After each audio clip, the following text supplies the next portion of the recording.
या ठिकाणी उपस्थित भगिनी आणि बंधूंनो, खरं म्हणजे बारामतीची निवडणूक ही एक आगळी वेगळी निवडणूक आहे आणि यावेळी या निवडणुकीच्या निमित्ताने मला जे चित्र पाहायला मिळत आहे, आमच्या राहुल दादाला असं वाटलं की बारामतीमध्ये सभेला किती लोक येतील आणि म्हणून त्यांनी 10,000 लोक मावतील एवढाच मांडव घातला.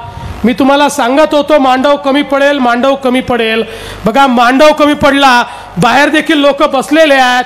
आता या ठिकाणी इंदापूरमध्ये अख्खं इंदापूर हे आपल्या सोबत आहे आणि मी तुम्हाला निश्चितपणे सांगतो यावेळी इंदापूरच्या जनतेनं निर्णय घेतलाय. इंदापूरच्या जनतेनं निर्णय घेतलाय. जे 1991 साली विश्वासघाताचं राजकारण सुरू झालं आणि सातत्याने चाललाय, त्या 1991 पासून सुरू झालेल्या विश्वासघाताच्या राजकारणाला आता इंदापूर कायमचा विराम देणार आहे आणि या ठिकाणी महायुतीची सत्ता येणार आहे. आपल्या लक्षात असेल 1991 साली स्वर्गीय शंकरराव बाजीराव पाटील यांना पवार साहेबांनी सांगितलं तुम्ही तयारी करा, तुम्ही या ठिकाणी निवडणूक लढा, लोकसभेचे तुम्हीच उमेदवार आहे. त्यांनी तयारी केली आणि वेळेवर पुतणे साहेब आले आणि दादांना तिकीट मिळालं आणि तेव्हापासनं या इंदापूरला आपली प्रायव्हेट प्रॉपर्टी समजून, या बारामतीला आपली प्रायव्हेट प्रॉपर्टी समजून पवार साहेबांनी राजकारण चालवलंय. मग अशी राम शिंदे सांगत होते खरं आहे, लोकसभेच्या निवडणुका आल्या एक उजवीकडे एक डावीकडे आणि विधानसभेच्या निवडणुका आल्या की दोन आमोरा समोर. आताही हेच राजकारण होणार आहे. मी तर या ठिकाणी खुलेआम हर्षवर्धन पाटलांना सांगतो, हर्षवर्धन पाटील तुम्ही कितीही त्यांच्या पालख्या उचला, विधानसभेच्या निवडणुकीमध्ये तुम्हाला चितपट केल्याशिवाय ते काय सोडत नाही. आता तुमच्याकडे येतील, हातपाय जोडतील. आता साहेबही आले, ताई आल्या, दादाही आले, छोटे मालक, मोठे मालक, आडवे मालक, उभे मालक, सगळे मालक तुमच्याकडे आले.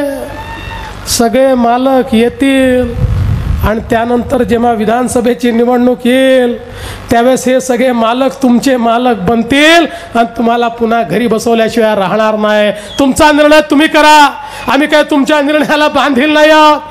पण शेवटी कधीतरी मित्र होतात म्हणून मित्रत्वाचा सल्ला देतो. अरे 91 साली चालू झालं आणि 2019 सालात तुम्हाला समजत नसेल तर तुमचा वाली कोण आहे, तुम्हीच त्याचा निर्णय करा.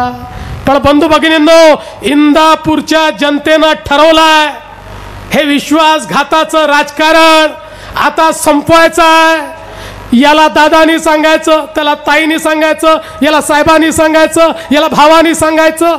आता हे राजकारण चालणार नाही. आता खुलेआम राजकारण चालेल, खुलेआम. आणि इंदापूरची जनता आता खुलेआम भारतीय जनता पार्टी, शिवसेना, रासप, रिपाई या महायुतीच्या पाठीशी खंबीरपणे उभी राहील. जानकर साहेब खरी आहे, मागच्या वेळी इंदापूरचा आशीर्वाद मिळाला असता तर मागच्याच वेळेस इतिहास घडत होता. घडता घडता घडता घडता इंदापूरच्या दाराशी आला, थोडा थांबला आणि बारामतीत अटकला. पण आता ह्या वेळेस तो थांबणार नाहीये. कांचनताईच्या पाठीशी तुम्ही देखील आहे.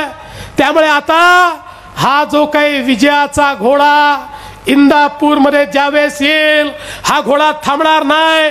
या घोड्याला दुप्पट वेग आता इंदापूर देईल आणि इंदापूरच्या माध्यमातनं हा विजयाचा घोडा बारामती सर केल्याशिवाय राहणार नाही. अरे हे इंदापूर माझं देखील आहे. या ठिकाणी माझं कुलदैवत आहे. नीरा नरसिंगपूरच्या नरसिंहाला साकडं घातल्याशिवाय माझा दिवस सुरू होत नाही. त्या नीरा नरसिंगपूरमध्ये माझा 10 पिढ्याचा इतिहास आहे. माझ्या 10 पिढ्या ज्याला पाहायच्या असतील तिथे जाऊन पाहू शकता. त्यामुळे माझा तालुका देखील आहे. आणि म्हणून माझ्या निरा नरसिंगपूरच्या नरसिंहाला मी साकडं घातलंय की बाबा नरसिंहा, इतके वर्ष तू त्यांना आशीर्वाद दिला पण त्यांनी काहीच केलं नाही. आता आम्हाला आशीर्वाद दे, इंदापूरच्या जनतेला आशीर्वाद दे. आणि ही की इंदापूरची जनता आपलं कोण आहे हे समजेल आणि त्या आपल्याच्या पाठीशी जाईल. आणि ही जी सभा आहे ना, या सभेतनं आता मला स्पष्टपणे दिसतंय की इंदापूरच्या जनतेचा फैसला झालाय. आता इंदापूरची जनता ही परिवर्तन करणार आहे, या ठिकाणी इतिहास घडवणार आहे. आणि बंधू भगिनींनो, तुम्हाला सांगतो, इतिहास तर लिहिला जाणार आहे, पण इतिहास लिहिताना त्या इतिहासामध्ये तुम्ही इतिहासाचे साक्षीदार होतात की इतिहास तुम्ही घडवणारे होतात हे देखील ठरवता येणार आहे. आणि उद्या जेव्हा हा इतिहास घडेल आणि इंदापूरचे लोक आपल्या कच्च्या बच्चांना 10, 20, 25 वर्षांनी सांगतील, होय बारामतीत इतिहास घडला होता, त्यावेळेस म्हणता आलं पाहिजे तो इतिहास घडवणारा मी देखील होतो, माझ्यामुळे तो इतिहास घडला. नाहीतर म्हणाल इतिहास तर घडत होता पण मी तंबाखू चोळत बसलो होतो, मला वेळच नव्हता, मला समजलंच नाही. असं नका म्हणू, हा इतिहास मी घडवलाय. आपल्या गच्च्या बच्चांना सांगा, होय बारामतीच्या जोखडातनं इंदापूरला मुक्त केलं, तो इतिहास मी घडवला, तो इतिहास मी घडवला हे सांगण्याची तुम्हाला संधी या निवडणुकीने दिली आहे. काय अवस्था आहे बघा. पहिल्यांदा अशी अवस्था आली, राष्ट्रवादीचे कॅप्टन पॅड बांधले, डोक्याला हेल्मेट लावलं, हातामध्ये ग्लोव्ज घातले, बॅट हातामध्ये घेतली आणि भाडाच्या पिचवर उतरले आणि म्हणाले मीच ओपनिंग बॅट्समन आहे, आता सेंचुरी मारतो, चौके छक्के मारतो. बॅट हातात हलवली, जोरदार टाळ्या वाजवल्या, सगळे भक्त म्हणाले साहेब आले, साहेब आले, आता सेंचुरी होणार, सेंचुरी होणार. पण समोरून मोदींची अशी गुगली दिसली की साहेबांनी सांगितलं आता मी खेळतच नाही, मी मॅच मधनं बाहेर होतो आणि 12वा खेळाडू म्हणून पॅव्हेलियन मध्ये बसतो. साहेब 12वे खेळाडू झाले. बंधू भगिनींनो, मोदीजींनी परवा म्हाड्याच्या सभेत सांगितलं, को हवा का रुख पता चलता है, हवा कहाँ बह रही है ये पवार साहब को समझ में आता है. पवार साहेबांच्या लक्षात आलं यावेळची हवा मोदींच्या दिशेने चालली आहे.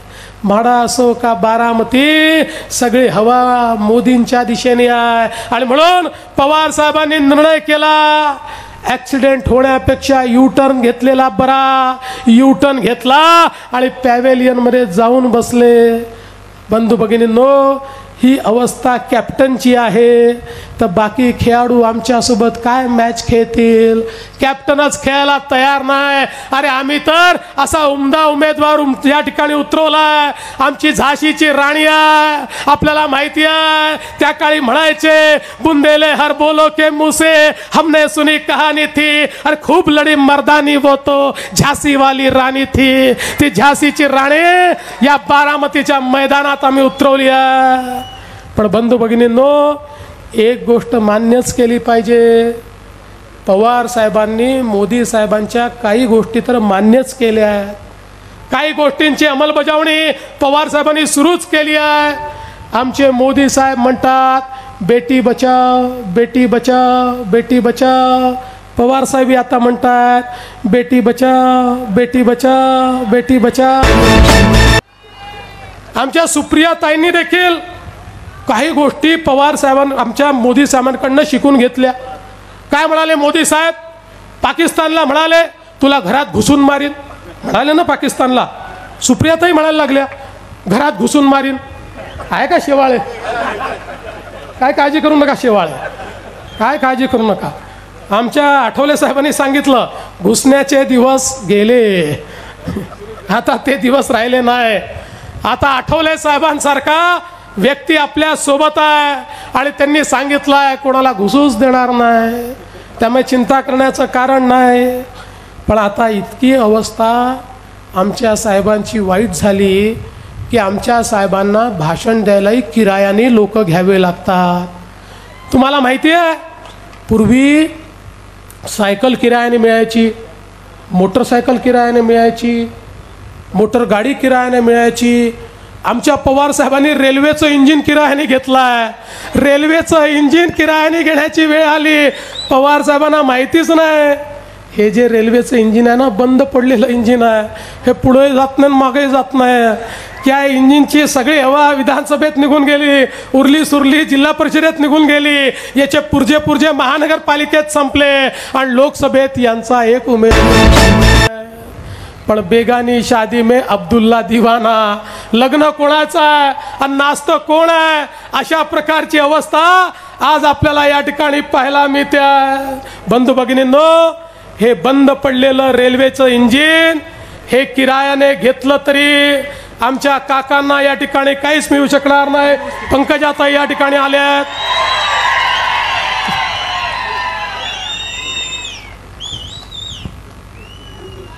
तुमच्याकडे सुप्रियाताई आहेत तर आमच्याकडे पंकजाताई आहेत. आता एक सभा घेऊन त्या या ठिकाणी आल्या आहेत. आणि म्हणून बंधू भगिनींनो, हे जे बंद पडलेलं इंजिन आहे, जे काकांनी हातामध्ये घेतलंय, ते देखील आता त्यांना तारू शकत नाही. या ठिकाणी परिवर्तन होणारच आहे. आज तुम्ही बघा, या देशामध्ये मोदीजींच्या नेतृत्वात ज्या प्रकारचं काम चाललंय, आपण बघितलं मोदीजींच्या नेतृत्वामध्ये आज गरीब कल्याणाच्या ज्या योजना चालल्या आहेत, या ठिकाणी जनधन सारखी योजना, या देशातल्या 34 कोटी कुटुंबांना बँकेचं खातं हे मोदीजींनी दिलं. हे 34 कोटी लोक कोण होते?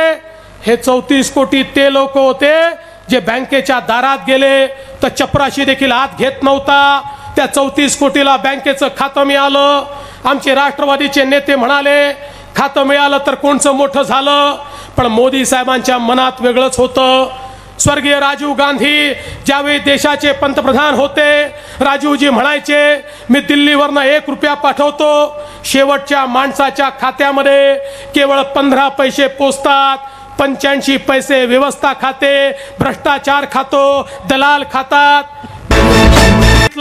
न खाऊंगा न खाने दूंगा, 1 रुपया दिल्लीहून पाठवेल तर बंदा 1 रुपया शेवटच्या माणसाच्या खात्यात जाईल. या जनधन योजनेच्या माध्यमातून 80,000 कोटी रुपये गरीब माणसाच्या खात्यामध्ये देण्याचं काम मोदीजींनी केलं. तुम्ही बघा, या ठिकाणी आता सगळ्या योजना खात्यामध्ये आहेत. शेतीचं अनुदान खात्यामध्ये, विम्याचं अनुदान खात्यामध्ये, घरकुलाचे पैसे खात्यामध्ये, शौचालयाचे पैसे खात्यामध्ये, सामाजिक न्यायाचे पैसे खात्यामध्ये, शैक्षणिक सवलती खात्यामध्ये. आता कोणाकडे चक्रा माराव्या लागत नाही, कोणी तलाठी नाही, तहसीलदार नाही, आबू नाही, बाबू नाही, टाबू नाही, कोणी दलाल नाही, थेट खात्यामध्ये पैसे. या देशातली भ्रष्टाचारी व्यवस्था संपवण्याचं काम हे मोदीजींच्या माध्यमातून झालं. स्वच्छ भारत अभियानाच्या माध्यमातून घरोघरी शौचालय झाले. मोदीजी जेव्हा देशाचे पंतप्रधान झाले, केवळ 45% घरात शौचालय होतं. आज 98% घरामध्ये शौचालय आहे. आमच्या आया बहिणींना बाहेर जावं लागत नाही. आज तुम्ही बघितलं असेल, उज्ज्वलाच्या माध्यमातून 13 कोटी घरांमध्ये गॅस देण्याचं काम मोदीजींनी केलं. ज्या गरीबाला चुलीवर अन्न पकवावं लागवायचं, आमच्या माता भगिनींचे डोळे रक्तबंबाळ व्हायचे, रोज त्यांना धूर खावा लागायचा, आज त्यांना गॅस देण्याचं काम मोदीजींनी केलं. या देशातल्या प्रत्येक गरीबाला घर देण्याचं काम मोदीजींनी केलं. कोट्यावधी लोकांना घरं मिळत आहेत. या महाराष्ट्रामध्ये 10 लाख घरांची निर्मिती होते. 5 लाख घरं शहरात आम्ही बांधतोय, 10 लाख घरं ग्रामीणमध्ये बांधतोय. 5 लाख घराचं काम पूर्ण झालंय. ज्याचा जो प्लॉट नाही त्याला प्लॉट घेऊन देतोय, ज्याचं अतिक्रमण आहे ते अतिक्रमण नियमित करून देतोय. कच्चं घर असेल 2.5 लाख रुपये देतोय, बांधकाम कामगार असेल 4.5 लाख रुपये देतोय. प्रत्येक गरीबाला प्रधानमंत्री आवास योजनेच्या माध्यमातून घर देण्याचं काम मोदीजींनी केलं. आयुष्यमान भारत सारख्या योजनेच्या माध्यमातून देशातल्या 5 कोटी लोकांना या ठिकाणी दरवर्षी 5 लाखापर्यंतचं आरोग्याची सेवा मोफत देण्याचा निर्णय मोदीजींनी घेतला। ऑपरेशन असेल तर मोफत, ओपीडी असेल तर मोफत, औषध असेल तर मोफत, इम्प्लांट असेल तर मोफत, प्रत्येक गोष्ट मोफत देण्याचा निर्णय झाला।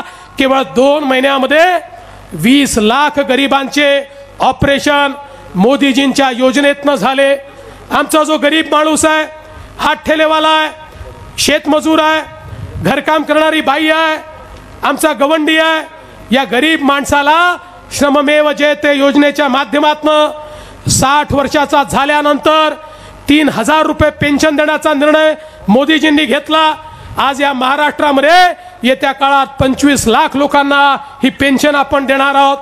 आमचा शेतकरी जो शेतीमध्ये राबतो, हाडाचं काळं करतो, रक्ताचं पाणी करतो, पण जीवनाच्या शेवटी त्याला कुठली मदत नाही आहे। सरकारी नोकराला 1 तारखेला पगार आहे, रिटायर झाल्यावर पेन्शन आहे, माझ्या शेतकऱ्याला पेन्शन नाही आहे। मोदी या देशामध्ये आपलं सरकार आल्यानंतर आता भारत हा पहिला देश असेल, जगाच्या पाठीवरचा पहिला देश की ज्या देशामध्ये शेतकऱ्यांना देखील पेन्शन दिलं जाईल। बंधू भगिनींनो, शेतकऱ्यांना पेन्शन देण्याचा निर्णय या भारत देशामध्ये मोदीजींनी घेतला।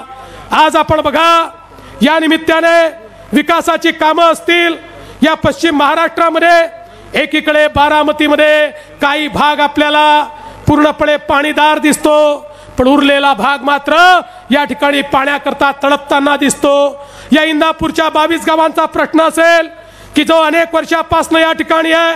खरं म्हणजे आपण जर मुळशीच्या टाटा धरणाचा विषय यापूर्वी सोडवला असता तर ह्या 22 गावांचा प्रश्न संपला असता। बारामतीचा भाग असेल, इंदापूरचा भाग असेल, पुणे जिल्ह्यातला भाग असेल, हा पूर्णपणे आपल्याला सुजलाम सुफलाम दिसला असता, परंतु यांनी तो कधी सोडवला नाही। कारण चिंता होती आपल्या भागाची, बाकी भागाची चिंता नव्हती। पण आता आम्ही समिती तयार केली आहे, राहुल दादा कुल यांना त्या समितीत ठेवलाय आणि त्या समितीच्या माध्यमातून हे समुद्रात वाहून जाणारं पाणी आपल्या गावापर्यंत कसं आणायचं, या 22 गावांना कसं द्यायचं, या इंदापूरची तहान कशी भागवायची, याचा निर्णय देखील आपलं सरकार या ठिकाणी घेणार आहे। बंधू भगिनींनो, आज आपण बघा, सिंचनाचे प्रश्न असतील, रस्त्यांचे प्रश्न असतील, हे सगळे प्रश्न सोडवण्याचं काम हे आपल्या सरकारच्या माध्यमातून चाललंय। विकास आपल्याला दिसतोय तो आपल्या सरकारच्या माध्यमातून चाललाय। इतके वर्ष तुम्ही साखर कारखानदारीवर बोलता, एक राहुल कुलचा कारखाना अडचणीत आला का पुणे बँकेने त्याला मदत केली नाही? तुमच्या कारखान्यांना मदत केली, पण पुणे बँकेने राहुल कुलच्या कारखान्याला का मदत केली नाही? कारण तुमच्या मनामध्ये या ठिकाणी पाप होतं, तुम्हाला राहुल कुलचा कारखाना बंद पाडायचा होता आणि म्हणून तुम्ही डुबणाऱ्या कारखान्याला मदती केल्या, पण जो चांगला कारखाना होता त्याला मदत केली नाही।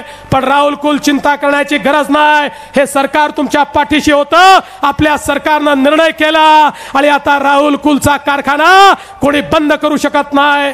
पण माझा तुम्हाला सवाल आहे, या ठिकाणी आमचा जो ऊसाचा शेतकरी आहे, अरे तुम्हाला तर साखर धंद्यातलं कळत होतं, तुम्ही आरोप केला मोदींना काय कळतं? निर्णय घेतला, साखरेला मिनिमम सेलिंग प्राइस 31 रुपयाची फिक्स करण्याचं काम हे मोदीजींनी केलं। 10 वर्ष तुम्ही केंद्रात मंत्री होतात, तुम्ही करू शकला नाहीत, ते काम मोदीजींनी करून दाखवलं। आज या ठिकाणी ऊसाचे साखरेचे कारखाने चालले आहेत, FRP मिळतोय तो तुमच्यामुळे नाही, मोदीजींमुळे मिळतोय। कारण मोदीजींनी 31 रुपयाचा निर्णय घेतला नसता तर माझा शेतकरी आज रस्त्यावर आला असता। आज इथेनॉलचा निर्णय असेल, मोदीजींनी निर्णय घेतला, इथेनॉलच्या मुळे पुढच्या काळामध्ये साखरेचा भाव पडला तरी देखील FRPचा प्रश्न निर्माण होणार नाही, माझे कारखाने बुडणार नाही, माझा शेतकरी रस्त्यावर येणार नाही। हा निर्णय तुम्हालाही घेता आला असता, तुम्ही कृषी मंत्री होतात, तुम्ही घेऊ शकला नाहीत, तो निर्णय देखील मोदींनी घेतला। हजारो कोटी रुपयाचं सॉफ्ट लोन या साखर कारखानदारीला देण्याचा निर्णय हा मोदीजींनी घेतला। शेतकऱ्याच्या पाठीशी खऱ्या अर्थानं मोदीजींचं सरकार उभं आहे। सामान्य माणसाचे प्रश्न हे मोदीजींचं सरकार सोडवत आहे. पण बंधू भगिनींनो, यांची उभी हयात यातच गेली. साहेब आले की साहेब आले, साहेब आले, साहेब आले, साहेबांनी भाषण केलं, भाषण केलं, भाषण केलं, साहेब निघून गेले, निघून गेले, निघून गेले. आलं भोपळा आला, भोपळा आला, भोपळा आला. अरे किती वर्ष भोपळा घेणार, किती वर्ष भोपळा घेणार? माझा तुम्हाला सवाल आहे, या ठिकाणी किती वर्ष यांच्या भाषणावर विश्वास ठेवणार? तेच ते सांगायचं आणि हाती भोपळा द्यायचा. आता भोपळ्याचे दिवस गेले. आता हे तुमचं सरकार आहे, हे तुम्ही चालवणारं सरकार आहे, हे तुमच्याकरता काम करणारं सरकार आहे. आता भोपळा त्यांच्या हातामध्ये द्या, तुमच्या हातामध्ये नाही. आता तुमच्या हातात राज्य आणि त्यांच्या हातात भोपळा देण्याचे दिवस आहे. बंधू भगिनींनो, ही निवडणूक साधी निवडणूक नाही आहे. ही निवडणूक देशाच्या अस्मितेची निवडणूक आहे. ही निवडणूक या देशाचा राजा निवडण्याची निवडणूक आहे. या देशाचा रक्षक निवडण्याची निवडणूक आहे. बंधू भगिनींनो, या देशामध्ये एक मजबूत सरकार ज्या प्रकारे काम करताय असं सरकार आम्हाला हवं आहे. या देशाला मजबूर सरकार नको आहे. या देशाला पांगळं सरकार नको आहे. या देशाला घाबरणारं सरकार नको आहे. देशाची बंधू भगिनींनो, या देशाची अवस्था अशी होती, कोणी यायचं आणि टपली लावून जायचं. या ठिकाणी आतंकवादी शिरायचे, आमच्याकडे बॉम्बस्फोट करायचे आणि निघून जायचे. आमचं सरकार काही देखील करत नव्हतं. 2008 साली मुंबईमध्ये आतंकवादी शिरले, आतंकवाद्यांनी बॉम्बस्फोट केले, किड्या मुंग्यासारखे आमचे माणसं मारले. लोकांमध्ये संतापाची लाट तयार झाली. काय झालं केलं तेव्हाच्या सरकारनं? तेव्हाच्या सरकारनं केवळ पाकिस्तानचा निषेध केला, मग तीव्र शब्दात निषेध केला. लोक संतापले तर युनायटेड नेशनमध्ये गेले, त्या ठिकाणी भाषण केलं. बघा बघा, तो पाकिस्तान आमच्या बाजूचा देश, आमच्या इथे येतो, हल्ला करतो, बॉम्बस्फोट करतो, तुम्ही जरा त्याला रागवा. म्हणजे एखाद्या गल्लीमध्ये बंडूनी खंडूला मारायचं आणि खंडूनी बापाकडे जाऊन सांगायचं, बापू बापू बंडू मला मारतो, तुम्ही त्याला रागवा. 100 कोटी लोकांचा देश, या देशाच्या प्रधानामध्ये ही हिंमत नव्हती की उभा राहिला आणि सांगेल, पाकिस्तान खबरदार, जर माझ्या देशामध्ये आला तर तुला ठोकून मारेन. हे सांगण्याची हिंमत या देशाच्या पंतप्रधानामध्ये नव्हती. पण वेळ बदलली, सरकार बदललं, मोदीजींचं सरकार आलं. मोदीजींच्या सरकारमध्ये उरीमध्ये हे पाकिस्तानी अतिरेकी घुसले, आमच्या सैनिकांना त्यांनी मारलं, आमच्या सैनिक शहीद झाले, सैनिक शहीद झाले. याने लोक संतापले, संतापाचा आग डोंबसळला. लोक म्हणाले बदला पाहिजे. मोदीजींनी सेनेला सांगितलं, सीमा पार जा, ठोकून काढा. आमच्या जाबाज सेनेनं सीमा पार पाकिस्तानमध्ये जाऊन सर्जिकल स्ट्राईक केला आणि त्या ठिकाणी आतंकवाद्यांचे अड्डे नेस्तनाबूत करून टाकले, आतंकवादी मारून टाकले आणि आमची सेना सुखरूप परत आली. बंधू भगिनींनो, या पाठीवर 2च देश होते. एक देश होता अमेरिका आणि दुसरा देश होता इस्रायल. हे 2च देश असे होते की ज्या 2 देशाच्या सैनिकाला कोणी हात लावला तर ते घुसून मारत होते. आता या मालिकेमध्ये 3रा देश आला. त्या देशाचं नाव आहे तुमचा माझा भारत. भारत भारत. आता भारत कमजोर देश नाही आहे.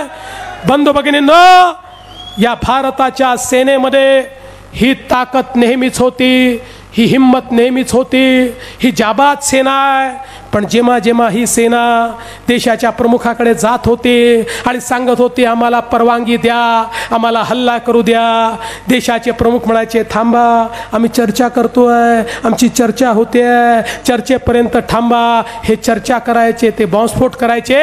हा सिलसिला आपण बघितला. पण मोदीजींमध्ये ताकद होती, मोदीजींमध्ये हिंमत होती. त्यांनी सांगितलं मी काय वाटेल ते होऊ द्या, तुम्ही जा, जो परिणाम होईल तो मी भोगेल, पण माझ्या सैनिकांचा बदला घेतलाच पाहिजे. आणि आमच्या सेनेनं घुसून तो घेऊन दाखवला. पण बंधू भगिनींनो, हे जे हे पाकिस्तान कुत्र्याच्या शेपटीसारखा आहे. ही कुत्र्याची वाकडी शेपटी पुलवामामध्ये पुन्हा गेली. त्या पुलवामामध्ये आमच्या CRPFच्या 40 पेक्षा जास्त जवानांना त्यांनी त्या ठिकाणी शहीद केलं. पुन्हा देशामध्ये संतापाची लाट उठली. संपूर्ण देश म्हणाला यांना धडा शिकवा, या पाकिस्तानी आतंकवाद्यांना, या पाकिस्तानला धडा शिकवा. मोदीजीने आमच्या सैन्याला बोलवलं. सैन्य प्रमुखाला सांगितलं तुम्हाला अधिकार देतो, कधी जायचंय तुम्ही ठरवा, कसं जायचंय तुम्ही ठरवा, किती वाजता जायचंय तुम्ही ठरवा, कुठे जायचंय तुम्ही ठरवा. या भारताची सेना ही जाबाज सेना आहे. ही थकत नाही, ही झुकत नाही, ही विकत नाही. बंधू भगिनींनो, या सेनेनं रात्री 3:30 वाजता बालाकोटमध्ये हवाई हल्ला केला आणि त्या ठिकाणी पाकिस्तानी दहशतवाद्यांना नेस्तनाबूत करून टाकलं. त्यांचे अड्डे उद्ध्वस्त करून टाकले आणि आमची सेना या ठिकाणी सुखरूप परत आली. बंधू भगिनींनो, आल्यानंतर देशाच्या लष्कर प्रमुखांनी या ठिकाणी घोषणा केली, होय आम्ही बालाकोटमध्ये त्या ठिकाणी जाऊन पाकिस्तानी अतिरेक्यांचे अड्डे उडवले. दुनियेने मानलं, अमेरिकेने मानलं, रशियाने मानलं, चीनने मानलं. दोनच लोक असे होते जे म्हणत होते पुरावा काय, पुरावा काय, पुरावा काय.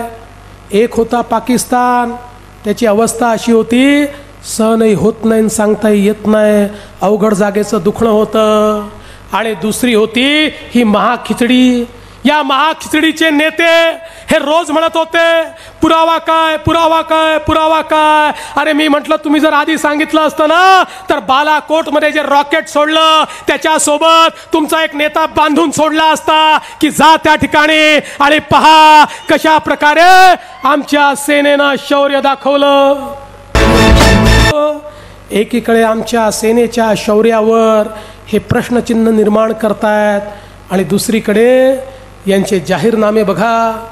राष्ट्रवादी काँग्रेसचा जाहीरनामा म्हणतो या ठिकाणी पाकिस्तानशी लढाई करू नका, पाकिस्तानशी चर्चा करा, चर्चा करा, चर्चा करा. कोणीतरी पवार साहेबांना जाऊन सांगा हा जुना भारत नाही आहे, हा मनमोहन सिंगांचा भारत नाही आहे, हा मोदीचा भारत आहे, हा चर्चा वगैरे करत नाही, आमचा एक ठोकला तर 4 ठोकल्याशिवाय हा भारत आता मागे वळत नाही. हे एकदा पवार साहेबांना जाऊन सांगा. यांचे जाहीरनामे बघा. ही महाखिचडी म्हणते आम्ही जर देशामध्ये निवडून आलो तर जम्मू काश्मीरमध्ये सैन्य कमी करू, आम्ही जर देशामध्ये निवडून आलो तर जम्मू काश्मीरमध्ये सैन्याला दिलेले अधिकार आम्ही कमी करू. बंधू भगिनींनो, काय अधिकार आहे आमच्या सैन्याला? 2च अधिकार आहे. पहिला अधिकार आहे या ठिकाणी एखादा आतंकवादी शिरला तर त्याच ठिकाणी त्याला गोळ्या मारून ठार करण्याचा अधिकार आहे. आणि दुसरा अधिकार आहे पाकिस्तानकडनं पैसे घेऊन जे भाडोत्री आमच्या सैन्यावर दगडफेक करतात त्यांना जेरबंद करण्याचा अधिकार आमच्या सैन्याला आहे. आणि ही महाखिचडी म्हणते हे अधिकार आम्ही काढून टाकू म्हणजे आमच्या सैनिकांनी छाताड्यावर गोळ्या खायच्या, शहीद व्हायचं, पण बंदूक उचलायची नाही असं जर सांगणार असेल हा भारत देश हे खपवून घेणार नाही. याच्या पलीकडे हे काय म्हणतात? याच्या पलीकडे हे म्हणतात आमच्या महाखिचडीचं सरकार आलं तर आम्ही या देशातनं 124A चा कलम काढून टाकू. 124A चा कलम काय आहे? 124A चा कलम आहे देशद्रोहाचा गुन्हा. देशद्रोहाचा गुन्हा. बंधू भगिनींनो, एखाद्यानं देशद्रोह जर केला तर 124A च्या खाली त्याला जेलमध्ये टाकता येतं. हे म्हणतात 124A काढून टाकू. एखाद्या व्यक्तीने उद्या जर हे म्हटलं भारतरत्न डॉक्टर बाबासाहेब आंबेडकरांचं संविधान मला मान्य नाही आहे तर 124A च्या अंतर्गत त्याला 10 वर्षाकरता जेलमध्ये टाकता येतं. एखाद्याने म्हटलं भारताचा तिरंगा झेंडा मला मान्य नाही आहे 124A च्या अंतर्गत त्याला जेलमध्ये टाकता येतं. बंधू भगिनींनो, आतंकवादी, नक्षलवादी, माओवादी 124A च्या अंतर्गत त्यांना जेलमध्ये टाकता येतं आणि हे म्हणतात आम्ही 124A काढून टाकू. विद्यापीठामध्ये काही नालायक विद्यार्थ्यांनी नारे दिले, भारत तेरे तुकडे हो गए 50, पाकिस्तान जिंदाबाद. पोलिसांनी त्यांना 124 च्या अंतर्गत जेलमध्ये टाकलं. तर ही महाखिचडीला इतकं दुःख झालं, हे म्हणतात आम्ही देशद्रोहाचा गुन्हाच रद्द करू, 124 रद्द करू. माझा तुम्हाला सवाल आहे, या देशामध्ये गुन्हा असणार नाही तर मग या देशामध्ये काय गुन्हा असणार आहे? आणि म्हणून ही साधी निवडणूक नाही आहे. एखादी कांचनताई निवडून आली काय, नाही आली काय, एखादा देवेंद्र फडणवीस हा मुख्यमंत्री राहिला काय, नाही राहिला काय, हा देश राहिला पाहिजे, माझा भारत राहिला पाहिजे. भारता करताय, माझ्या भारत देशा करताय. तुम्ही ज्यावेळी कांचनताईच्या कमळाचं बटन दाबाल त्यावेळी मत कांचनताईला तर मिळणार आहे, पण ताकद थेट मोदींना मिळणार आहे. मताच्या भरोशावर मोदीजी एका हातामध्ये तिरंगा झेंडा घेऊन आणि दुसऱ्या हातामध्ये भारताचं संविधान घेऊन या देशाला पुढे नेणार आहेत. आणि म्हणून तुम्हाला विनंती करण्याकरता आलो आहे, इंदापूरच्या लोकांनो, आता इतिहास घडवण्याची वेळ आली आहे. इतिहास घडवा. या ठिकाणी हे जे राजकारण आहे, जे या ठिकाणी एकमेकाला पाडण्याचं राजकारण आहे, जे विश्वासघाताचं राजकारण आहे, याला एकदा धडा शिकवा. जनतांना निवडून आणा, एवढीच विनंती या ठिकाणी करतो आणि माझं बोलणं संपवतो. धन्यवाद. जय हिंद, जय भारत. लवकर